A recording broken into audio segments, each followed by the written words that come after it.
All right, guys, I'm coming at you again with the most innovative and edited content, a tier list. Now, I don't want to get you all too excited, but if there was ever one to cause the most controversy, this is going to be the one. All jokes aside, this is a tier list based on all the subclasses we currently have in Destiny 2. I'm going to rank them from S to D, try to tell you all which ones I think are the best. You can have different opinions, and if you do, be sure to drop a comment down below and let me know what you think of all the tier lists yourself. This is going to be a PvE rating tier list, so if it's good in PvP and bad in PvE, it's going to be ranked low. So I just wanted to get that out there, and also I'm going to be taking into consideration both supers and the whole class in general when I go into these rankings. So let's just jump right into it. All right, so first things first, we have the Shadebinder Warlock. This class is extremely strong for crowd control. It can freeze everything with its melee, its turrets. Its super is not the greatest, but what you can do is run a scepter, make up for it, and use the super for that. And then it actually is all around just a very, very strong class. Shadebinder is one of my favorites, so I may be a little biased,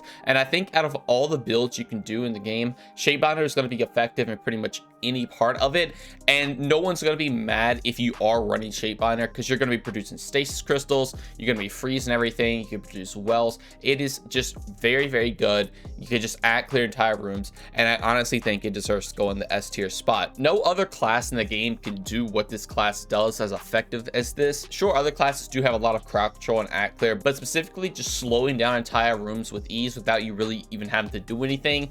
This is the class you want to play. It is extremely strong, and I would highly recommend you all give it a try if you have it in-game content. Next up, we have Behemoth. Behemoth is an interesting one because it honestly is not bad for like doing damage, because you can easily make stasis crystals, which then you can play into mods with Might and Charge Your Light. And if you're running something like a Reed's Regret, you're going to be able to do a lot of damage. It's extremely easy to proc, but overall with its super and its neutral game, it does lack compared to something like the Shadebinder, but it is still really, really good. So it's hard to rank this. It's either going to go in A and B tier for me. On Titan, you really have to play heavily into a crystal based build, but shattering the crystals is very good for ad clear. But in most scenarios of the game, you're only ever going to run this to get some extra boss damage off, just to shatter some crystals. So I think I am going to rank it B tier. B tier is a nice middle ground. This does not in any way means that it is bad. I think it is just very solid at what it can do, but also at the same time, other stuff could just work better. I definitely do see the argument for moving it to A, and if you guys would like to put it in A, I definitely understand that. Now, next up, we have Arcstrider. Arcstrider used to be 100% D tier until Arc 3.0 came out,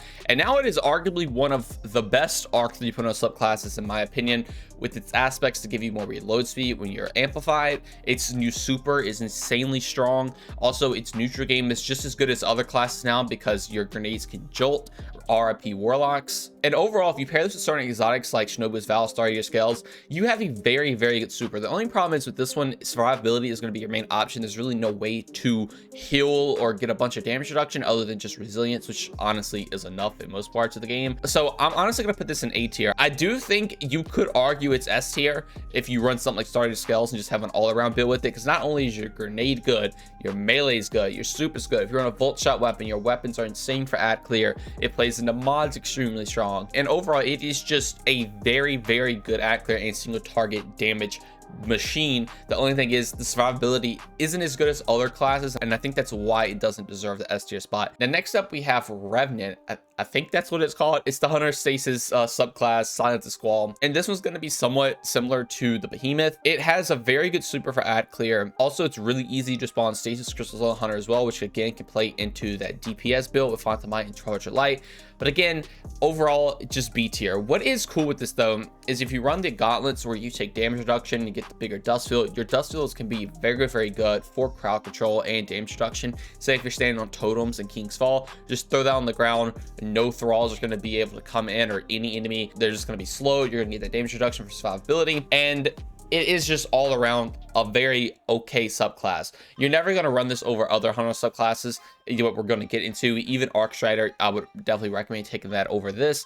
But if you do want to play into that DPS build where it's easy to spawn stasis crystals, definitely go for this. And next up, we have Dawnblade. So obviously our Dawnblade super is absolutely atrocious. It's really bad in the game right now, but we do have Will of Radiance, which is arguably the best super in the game right now. I see a lot of people talk about how weak Solar 3.0 Warlocks are, and in my opinion, that's just not true. I think Solar 3.0 Warlock is one of the strongest. It is a little weird to play around if you're not running Starfire Protocol, but if you are running the Starfire Protocol build, it is just ridiculous. You have At Clear for days, you have one of the best supers in the game for boss scenarios and even survivability, and you also have the ability to run healing grenades. Sure, if you're running healing grenades in in-game content, some of the fragments are harder to play into, but even with that, it's still one of the best because you could just still spam healing grenades everywhere. So in my opinion, it is definitely going in S tier. It is almost mandatory to run in day one raids, honestly even just general raids, just because that Well of Radiance is just entirely too strong. It is very, very good, and the benefits you get from it are just out of the world. And even with the super being extremely strong, its neutral game, if you run Starfire Protocol, is very, very good. Its survivability is great if you run something like Well of Life or healing grenades, and again, it is just one of the best subclasses in the entire game. Now we have Gunslinger. Gunslinger is again another very, very good subclass. With Soul 3.0, it just turned this up to 11. It was already just extremely strong before. Golden Gun is very, very powerful, especially if you build around it. You do have to build around it at the start of your scales and have your teammates also build around it, which can be a little annoying. Its survivability is okay with obviously things like healing grenades, restoration, Well of Life, and its supers are also really good on top of its single target damage with things like its throwing knives. You do have the ability to always be radiant and always have restoration up again with fragments, and you also do have the fun aspect of Gunpowder's Gamble. Overall, everything about this subclass is just very, very strong. It's hard for me to rank it though, because like I want to put it in S tier for everything I just said, but I feel like it does go in the A tier because I feel like other subclasses are better and you would run them most of the time. It is still very, very good. It's kind of the same way like the Arcstrider, where it is clearly extremely strong, but taking it over other stuff in in-game content may not just be a way to go. And the thing I'm talking about here is the Night Stalker subclass. The Night Stalker subclass can do kind of what both of these subclasses can do in their super form, to do a lot of damage, but on top of that, it also is going to debuff targets. You also have the ability to run things like the new chest piece, Omnioculus. You get a bunch of damage reduction. You can weaken everybody with almost every single part of your kit with this subclass. It is stupidly strong. It is for sure going into S tier, and that is why I think the other two do belong in A, because I feel like if you do compare Gunslinger to Night Stalker, you could definitely, you know, compare, contrast it, but Night Stalker to me is always going to be up on top with the ability to help your teammates out, do a lot of damage, and also, you know, play into a lot of your mods that just synergize extremely well. You can pretty much just be infinite invisible if you run things like Omnioculus, and obviously with the new chest piece, it is extremely broken to get that 35% damage buff, and this subclass to me overall is just the best on the Hunter. Now we have Sentinel or Defender, whatever you want to call it, and this subclass is honestly very good as well. It has a very strong super for both at clear and, you know, defensive capabilities, and giving a damage buff the Ward of Dawn. Its aspects are also extremely strong. You can have overshields, you have a bunch of at clear, and playing into the fragments with all the void subclasses, they are very, very good. It can really play into grenades extremely well, and Titans, obviously pairing that with Heart of Inmost Light, it's just extremely strong. There's a lot of different ways you can go about building the Sentinel class, and you even have the one-shot bosses with it if you are running that melee specific setup. So overall, I think this is going to go in the S tier. Almost every single build you can create with the Sentinel is extremely strong. Again, Heart of Endless Light for ad clear abilities, you know, one-shotting bosses with its melee build. On top of that, if you want to run something like Ursa Furiosa for GMs, you can just block a ton of damage for your teammates, give them a damage buff. Every single route you can go with this, it is just ridiculous, and I definitely think it deserves the S tier spot. Now next up we have Stormcaller. Now this is going to be the one that I think is going to give me a lot of controversy if the other ones haven't already, but don't get me wrong, Stormcaller is extremely strong for at clear. Obviously, it is very easy to get all your abilities back on the Warlock, especially with some of their exotics. But the problem is, it's also very easy to do that on the Hunter and Titan with Arc 3.0, and you don't even really need to run those set exotics. So the only thing this really has going for it is its aspects, which are things like Electrostatic Mind, Arc Soul, and its new melee. Now, its new melee is actually probably its shining kit, because the other two are kind of okay. Electrostatic Mind obviously is pretty good, but other classes again can just get amplified and get Onyx Traces about just as much as the Warlock in general.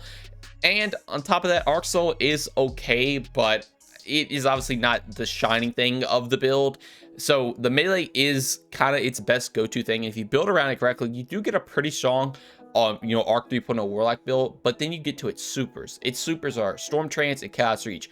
Probably two of the worst supers in the entire game. Stormcaller is beyond worthless when you have, your grenades and melee being able to ad clear. You should never run that for ad clear. And on top of that, Chaos Reach just does not do as much damage as other supers in the game, and it completely takes you out of your super, so you can't do damage even while it's going off. So I honestly think this is going to be a C tier.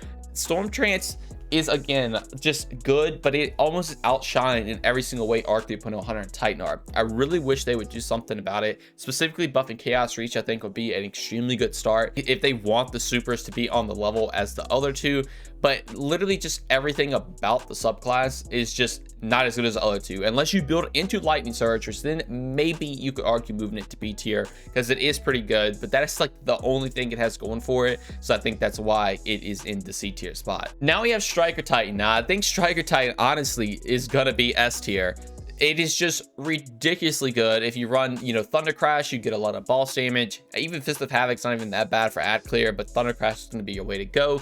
You also, on top of that, have your Storm Grenade builds with your Aspects and Harder and Most Light. That alone is basically a super, doing super damage, and it's also very good for ad clear. You can jolt enemies like crazy with the grenade build, and overall, it is just ridiculous. You have your class ability to easily proc Heart of Endless Light more so than the Barricade. Your melees are also extremely strong. Your survivability is also good because your melees are going to heal you when you get kills with them.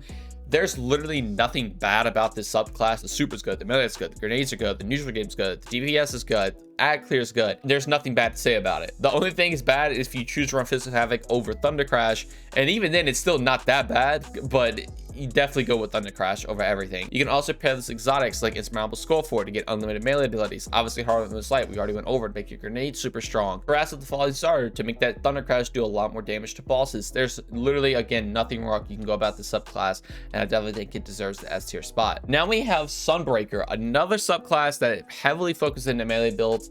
It is extremely strong for survivability, especially with things like Lorelei. If you play into the Bonk Hammer build, it's also very, very good. Your supers are also not that bad. Hammers are, some of the best accurate supers in the game. It also are okay-ish for doing single target damage. Burning Maw is all right. It's good for like stunning bosses and stuff if you're just, constantly spamming the tornado attack. But the main thing is you can make your hammer just do an absurd amount of damage. You can one-shot almost anything in the entire game, no matter where you're at. If you do want to one-shot bosses, it's not as strong anymore as it used to be. Running Sentinel is going to be a little bit better than that. But overall, everything else is still very, very good. Damage, survivability, supers are good, and I definitely think it deserves the S tier spot. If you want to argue between Sunbreaker and Sentinel, I definitely think you could move this to A tier. But with all of its survivability and the ability, to make things like, infinite solar wells for its team, I think it definitely goes in the S tier spot. There are a lot of S tier subclasses, but I think that is because Bungie has done a pretty good job at balancing some of these and has just made a lot of the subclasses very, very good. And finally, we have Voidwalker, which to me is all around one of the best subclasses in the game.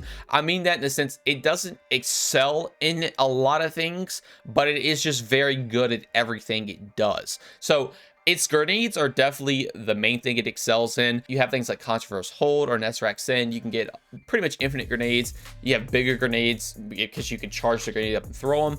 Its melee is kind of but it is fun. It is also very good for proccing Devour. Its super is also just, a one and done super, get some extra damage off. It's nowhere as good as things like Thunder Crash or Tether, but it is just good in every single aspect, and I think that's why it deserves a pretty good A tier rating. Overall, I would never get mad if somebody wants to run Voidwalker, because it arguably is one of the best for survivability in the game because it's so easy to proc Devour. But you do also get those infinite grenades, you can debuff enemies with them, and overall it's just a very, very fun time. So this is my tier list. Also, if you want to go follow BlimBlam7, this is the tier list I use over on Twitter. Be sure to go do that. I'm sure they would appreciate it. But honestly, I think this is just a testament to show how well Bungie has balanced some of the subclasses.